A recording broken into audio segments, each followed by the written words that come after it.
So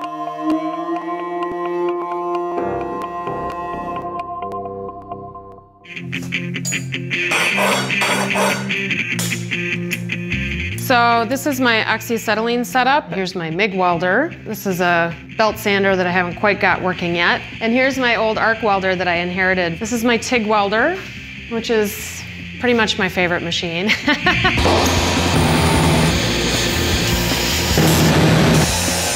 I do love my tools. I think that's part of why I fell in love with working with metal. It's a fun but dirty process.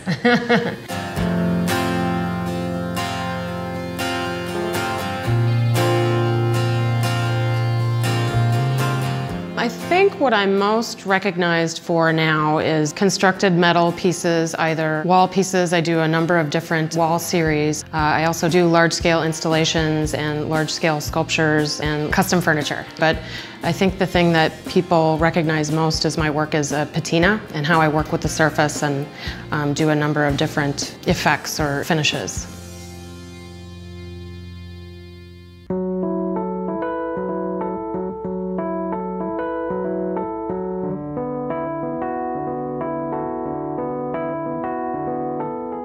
This is my studio space at the Northrup King Building. This is the space where I show my work, kind of the gallery side. And then on the other side of this wall is my workspace. These are some examples of my compartment series pieces. Here I was playing with patina and doing some chipping and experimenting with layering the patina, and so these are quite worked. So a patina is basically like a chemical reaction on the surface of metal. There's all sorts of books and recipes, and everybody kind of develops their own way of working with them.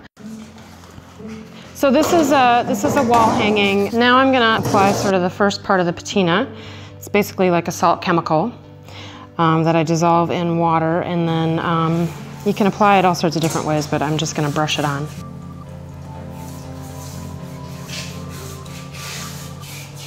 Patina is similar, I guess, to my approach compositionally, working with the metal and structure. I have this sort of base structure that I hang the sort of color composition on, but then I like to leave that little bit of chance at the end so that you kind of keep that organic process. I think it makes for a more interesting piece.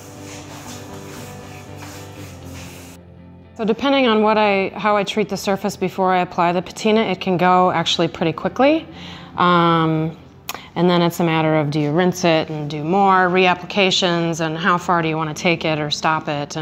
But it's pretty fun to see it appear quickly.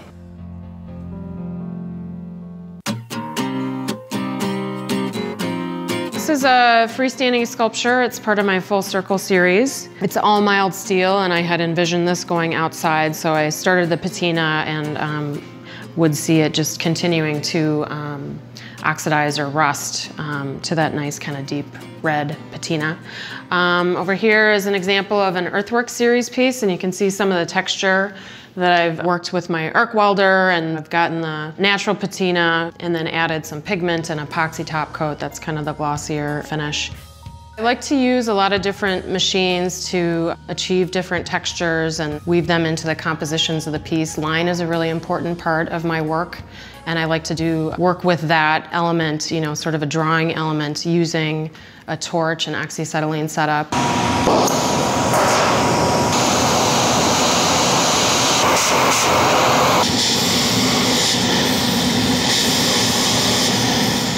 I love that steel is this strong industrial material, and so you can make all these functional things with it. You can create a bookshelf or a bench or, you know, something huge, but you can also make it feel much less industrial and more organic or earthy. It's just sort of the possibilities are endless. So this is my little box of pigment. Basically have like a burnt sienna and different varieties of sienna. I've got some other ochres, and here's the cobalt blue that I love. I do love working with color, and I tend to work in, I suppose, sort of earth tones, although I have there's a really beautiful cobalt blue pigment that I use that's striking, I think. It's fun to incorporate that. And I think that comes from my past in painting and drawing. I still am really drawn to utilizing color as a part of the composition. I mean, certain parts of it are very much about thinking and composition, and other parts of it, I feel like it's much more intuitive. Each step along the way kind of informs the next step. And so, you know, the way I cut affects how the patina is going to take on the piece, and then that informs where, you know, I'll want to put some pigment. And so I sort of feel like I'm making choices and thinking about it all the way along, but I'm also being led to some extent by the piece and things that are happening naturally. So that's kind of the balance between this control and, you know, things happening, you know, sort of happy accidents. I think to keep it interesting, you know, you're always trying to think of new things and new ideas and keep pushing your boundaries and what's comfortable and, you know, getting to uncomfortable places and seeing where it takes you.